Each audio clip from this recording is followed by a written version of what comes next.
Hi guys, ಎಲ್ಲರಿಗೂ ಕೂಡ welcome back ಅಂತಾನೆ ಹೇಳ್ಬೋದು. ನಮ್ಮ ಬಿಗ್ ಬಾಸ್ ಕನ್ನಡ ಸೀಸನ್ 12 ಬಗ್ಗೆ ಒಂದು ಇಂಪಾರ್ಟೆಂಟ್ ಆಗಿರುವಂತಹ ಮಾಹಿತಿ ಬರ್ತಾ ಇದೆ. ನಿಮಗೆಲ್ಲರಿಗೂ ಕೂಡ ಗೊತ್ತಿರೋ ಹಾಗೆ ಈ ವಾರದಲ್ಲಿ ಒಂದು ಬಿಗ್ ಬಾಸ್ ಮನೆಯಲ್ಲಿ ಒಟ್ಟಾರೆಯಾಗಿ 9 ಜನ ಸ್ಪರ್ಧಿಗಳು ಉಳಿದುಕೊಂಡಿದ್ದಾರೆ. ಈ 9 ಜನ ಇರುವಂತಹ ಸ್ಪರ್ಧಿಗಳ ಪೈಕಿ ಈ ಒಂದು 14ನೇ ವಾರದ ನಾಮಿನೇಷನ್ ಪ್ರಕ್ರಿಯೆ ಬಿಗ್ ಬಾಸ್ ಮನೆಯಲ್ಲಿ ಆರಂಭವಾಗಿದೆ ಅಂತ ಹೇಳ್ಬೋದು. ಅದರಲ್ಲಿ ನಮ್ಮ ಕ್ಯಾಪ್ಟನ್ ಆಗಿರುವಂತಹ ಗಿಲ್ಲಿ ಅವರನ್ನು ಈ ಒಂದು ನಾಮಿನೇಷನ್ ಪ್ರಕ್ರಿಯೆಯಲ್ಲಿ ಯಾರು ಕೂಡ ಕನ್ಸಿಡರ್ ಮಾಡುವಂತಿಲ್ಲ ಅನ್ನುವಂಥ ವಿಚಾರ ನಿಮ್ಗೆಲ್ಲರಿಗೂ ಕೂಡ ಗೊತ್ತಿದೆ. ಯಾಕಂದ್ರೆ ಅವರು ಕ್ಯಾಪ್ಟನ್ ಆಗಿರುವಂತಹ ಕಾರಣ ಅಂತಾನೆ ಹೇಳ್ಬೋದು.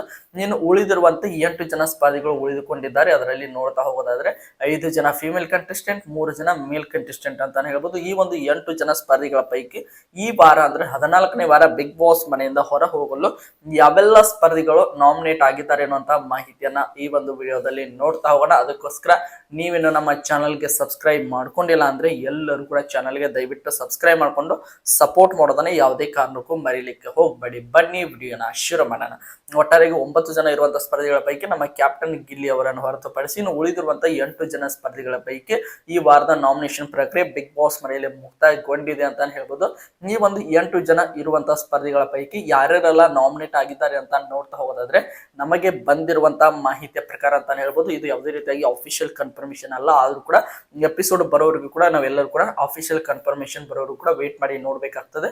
ನಮಗೆ ಬಂದಿರುವಂತಹ ಮಾಹಿತಿ ಏನಪ್ಪಾ ಅಂದ್ರೆ ಈ ವಾರ ಬಿಗ್ ಬಾಸ್ ಮನೆಯಿಂದ ಹೊರ ಹೋಗಲು ಒಟ್ಟಾರೆಯಾಗಿ 6 ಜನ ಕಂಟೆಸ್ಟೆಂಟ್ಗಳು ನಾಮಿನೇಟ್ ಆಗಿದ್ದಾರೆ ಎನ್ನುವಂತ ಮಾಹಿತಿ ಬರ್ತಾ ಇದೆ. ಆ 6 ಜನ ಕಂಟೆಸ್ಟೆಂಟ್ಗಳ ಪೈಕಿ ಆಲ್ಮೋಸ್ಟ್ ಆಲ್ 2 ಮೇಲ್ ಕಂಟೆಸ್ಟೆಂಟ್ ಇದ್ದಾರೆ, ಅದರ ಜೊತೆಗೆ 4 ಜನ ಫಿಮೇಲ್ ಕಂಟೆಸ್ಟೆಂಟ್ಗಳು ಇದ್ದಾರೆ ಎನ್ನುವಂತ ಮಾಹಿತಿ ಬರ್ತಾ ಇದೆ. ಹಾಗಾದ್ರೆ ಯಾರು ಆ 4 ಜನ ಫಿಮೇಲ್ ಕಂಟೆಸ್ಟೆಂಟ್, ಅದರ ಜೊತೆಗೆ 2 ಮೇಲ್ ಕಂಟೆಸ್ಟೆಂಟ್ ಅಂತ ನೋಡ್ತಾ ಹೋಗೋದಾದ್ರೆ ಮೊದಲನೇದಾಗಿ ಮೇಲ್ ಕಂಟೆಸ್ಟೆಂಟ್ಗಳ ಪೈಕಿ ಈ ವಾರ ಬಿಗ್ ಬಾಸ್ ಮನೆಯಿಂದ ಹೊರ ಹೋಗಲು ನಾಮಿನೇಟ್ ಆಗಿರುವಂತಹ ಮೊದಲನೇ ಸ್ಪರ್ಧೆ ಯಾರಂತ ನೋಡ್ತಾ ಹೋದಾದ್ರೆ ನಮ್ಮ ಧನುಷ್ ಗೌಡ ಅಂತಾನೆ ಹೇಳ್ಬೋದು. ನಮ್ಮ ಧನುಷ್ ಗೌಡ ಅವರು ಈ ವಾರ ಬಿಗ್ ಬಾಸ್ ಮನೆಯಿಂದ ಹೊರ ಹೋಗಲು ಮೊದಲನೇದಾಗಿ ನಾಮಿನೇಟ್ ಆಗಿರುವಂತಹ ಸ್ಪರ್ಧೆ ಅಂತಾನೆ ಹೇಳ್ಬೋದು. ಇನ್ನು ಎರಡನೇದಾಗಿ ನಾಮಿನೇಟ್ ಆಗಿರುವಂತಹ ಸ್ಪರ್ಧೆ ನಮ್ಮ ಧ್ರುವಂತ್ ಅಂತಾನೆ ಹೇಳ್ಬೋದು. ಧ್ರುವಂತ್ ಅವರು ಕೂಡ ಈ ವಾರ ಬಿಗ್ ಬಾಸ್ ಮನೆಯಿಂದ ಹೊರ ಹೋಗಲು ಎರಡನೇದಾಗಿ ನಾಮಿನೇಟ್ ಆಗಿದ್ದಾರೆ. ಇನ್ನು ಮೂರನೇದಾಗಿ ನಾಮಿನೇಟ್ ಆಗಿರುವಂತಹ ಸ್ಪರ್ಧೆ ನಮ್ಮ ರಕ್ಷಿತಾ ಶೆಟ್ಟಿ ಅಂತಾನೆ ಹೇಳ್ಬೋದು. ನಮ್ಮ ರಕ್ಷಿತಾ ಶೆಟ್ಟಿ ಅವರು ಈ ವಾರ ಬಿಗ್ ಬಾಸ್ ಮನೆಯಿಂದ ಹೊರ ಹೋಗಲು ಮೂರನೇದಾಗಿ ನಾಮಿನೇಟ್ ಆಗಿದ್ದಾರೆ. ಇನ್ನು ನೋಡ್ತಾ ಹೋಗೋದಾದ್ರೆ 4ನೇದಾಗಿ ನಾಮಿನೇಟ್ ಆಗಿರುವಂತಹ ಸ್ಪರ್ಧೆ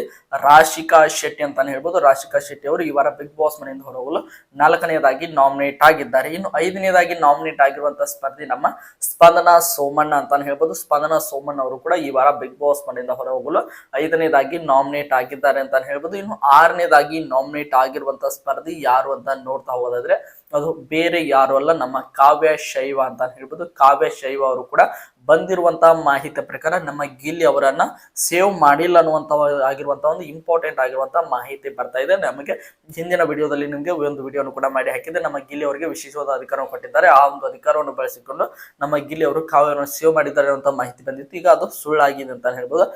ನಮ್ಮ ಗಿಲ್ಲಿ ಅವರು ಯಾರನ್ನು ಕೂಡ ಸೇವ್ ಮಾಡಿಲ್ಲ. ಆ ಒಂದು ಕಾರಣದಿಂದಾಗಿ 6ನೇದಾಗಿ ನಮ್ಮ ಕಾವ್ಯ ಶೈವ ಅವರು ಈ ವಾರ ಬಿಗ್ ಬಾಸ್ ಮನೆಯಿಂದ ಹೊರ ಹೋಗಲು ನಾಮಿನೇಟ್ ಆಗಿರುವಂತಹ 6ನೆಯ ಸ್ಪರ್ಧೆ ಅಂತಾನೆ ಹೇಳ್ಬೋದು. ಇನ್ನು ಒಟ್ಟಾರೆಯಾಗಿ 9 ಜನ ಸ್ಪರ್ಧಿಗಳ ಪೈಕಿ ಈ ವಾರ ಬಿಗ್ ಬಾಸ್ ಮನೆಯಿಂದ ಹೊರ ಹೋಗಲು 6 ಜನ ಸ್ಪರ್ಧಿಗಳು ನಾಮಿನೇಟ್ ಆಗಿದ್ದಾರೆ. ಈ ಒಂದು ಅಫಿಷಿಯಲ್ ಕನ್ಫರ್ಮೇಶನ್ ಬರೋರು ಕೂಡ ಎಲ್ಲರೂ ಕೂಡ ವೇಟ್ ಮಾಡಿ ನೋಡೋಣ ಅಂತ ಹೇಳ್ತಾ ನಮಗೆ ಬಂದಿರುವಂತಹ ಮಾಹಿತಿ ಅಂತಾನೆ ಹೇಳ್ಬೋದು. ಇದು ನಿಮ್ಮ ಪ್ರಕಾರ ಈ ಒಂದು 6 ಜನ ನಾಮಿನೇಟ್ ಆಗಿರುವಂತಹ ಸ್ಪರ್ಧಿಗಳ ಪೈಕಿ ಯಾರು ಈ ವಾರ ಬಿಗ್ ಬಾಸ್ ಮನೆಯಿಂದ ಹೊರಗಡೆ ಹೋಗ್ಬೇಕು ಎಂಬುದನ್ನ ನೀವು ಕಮೆಂಟ್ ಬಾಕ್ಸ್ ಅಲ್ಲಿ ಕಮೆಂಟ್ ಮಾಡಿ ಅಂತ ಹೇಳ್ತಾ ಈ ಒಂದು ವಿಡಿಯೋನ ಮುಗಿಸ್ತಾ ಇದ್ದೀನಿ. ಎಲ್ಲರಿಗೂ ಕೂಡ ಧನ್ಯವಾದಗಳು. ಹೀಗೆ ಸಪೋರ್ಟ್ ಮಾಡ್ತಾ ಇರಿ, ಲೈಕ್ ಮಾಡಿ, ಶೇರ್ ಮಾಡಿ, ಹೇಗೆ ಸಬ್ಸ್ಕ್ರೈಬ್ ಮಾಡ್ಕೊಳ್ಳಿ.